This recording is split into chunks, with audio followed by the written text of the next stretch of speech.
ходунокқа өзі түзу жүрмейінше салмаңыздар. 5 айлығынан салып қоятындар бар, ол дисплазияға алып келеді.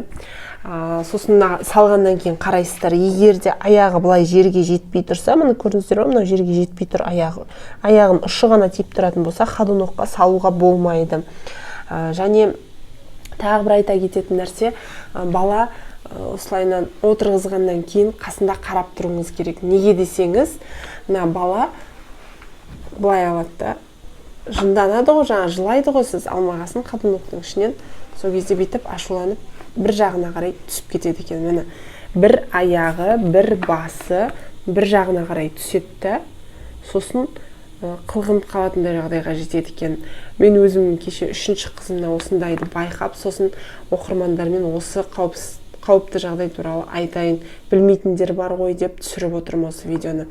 Сонда қараңыздар, міне үстінен қарасаңыздар, міне басы осылай қалып қояды, астынан қараған кезде міне баланың денесі бәрі бір жақ бетінен түсіп кеткен, басы шыға алмай тұрады. Сосын бұл баланың аяғы шығып кетуіне де әкелуі мүмкін. Сондықтан да ходунокты қолданатын кезде қауіпсіздік шараларын ескеріңіздер. Баланы ходунокқа салғаннан кейін өзін қалдырып кетпеңіздер. Міне осындай болып қалып қоюы мүмкін.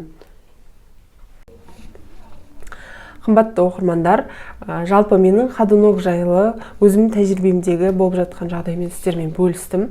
Егер де кішкентай баласы бар кісілер болатын болса, ходунокты қолданып жүрген таныстарыңыз болатын болса, міндетті түрде бұл видеоны жіберіңіздер. Себебі баланың қауіпсіздігі, баланың аман болғаны әрбір ана үшін өте маңызды. Бүгінгі ходунок жайлы менің беретін ақпараттарым осы. Егер де сұрақтарыңыз болса, комментарий қалдырып жазсаңыздар болады. Мен міндетті түрде жауап берем. Сау болыңыздар. Егер де менің каналыма тіркелмеген болсаңыз, міндетті түрде тіркеле кетіңіз.